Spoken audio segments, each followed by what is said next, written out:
call of the year. 6:41 p.m. I got a restaurant with no cooling. Let's get over there and take a look. Today was like the first warmer day. I think it got to 80 here, which is that's spectacular for here. Roll my window down. Let's go there and see what it is. Time's out. Days out. This looks normal.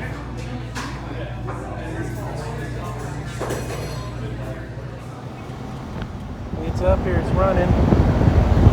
Let's I hear the compressor running. That doesn't look good. It looks like an oil stain. The condenser, we'll have to check that out. Let's see if it's low on charge or something. There it is. No doubt about it, low on charge. See that frost pattern? Let's get it gauged up. I got the probes for it. We'll check it out. Before I get all probed out with the field piece probes, I just went ahead and grabbed the leak detector, and I'm going to do some sniffing. You know, there's some spots that have my interest, like this, if that's coming over on the camera. It's a good oil stain right in there. We'll take this cover off. Then I can get evaporator access off of that cover there too.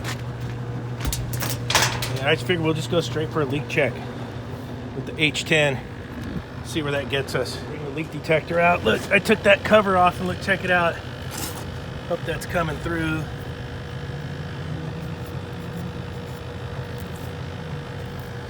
I'm gonna go get the soap bubbles and see if it's a mess or not.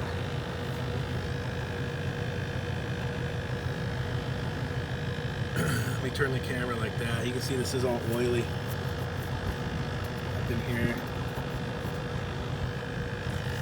Look at the return band behind it. It looks all bubbled up and crusted up. Look at that thing. Can you see that? That is weird. And then those ones look normal. That is freaky, man. All right, looks like they might get lucky. Right here. That's the leak. Oh, come on, camera, behave. All right, right there.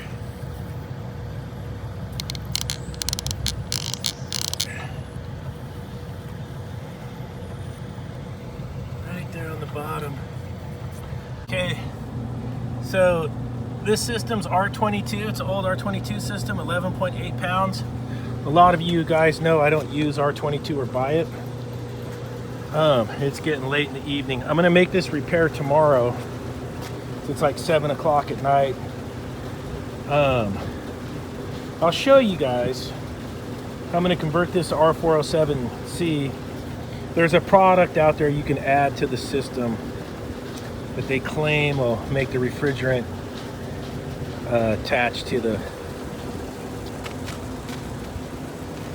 other oils. I didn't even check to see what oil was in that compressor. It's either mineral oil or alkylbenzene. I'll have to see. But there's a product you can put in there, and it bridges. So they claim, and I'm going to try it. We're going to stick it in there. I've used it before on other stuff. I'll put a photo up of what it is.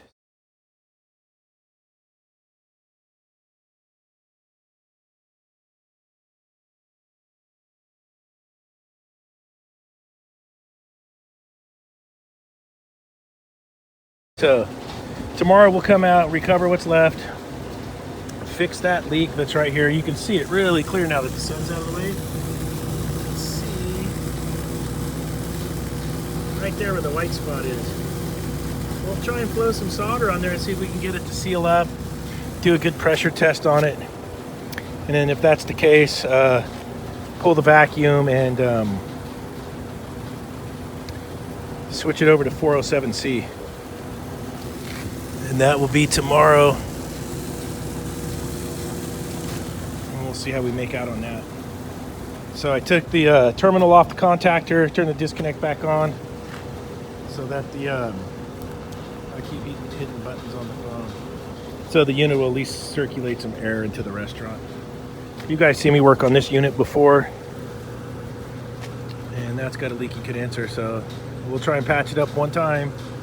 If it springs another leak, then they'll have to get a new condenser. And then at that point, we'll have to check the cost. It might be cheaper just to get a whole new unit. I'm getting really good pricing on Rude package units right now. I think it would match right up in there, so we'll try and fix it for him. All right, as always, like, subscribe, and stay tuned. We'll get this one rocking and rolling. What? Giants win the opener over the Dodgers? Yeah, baby!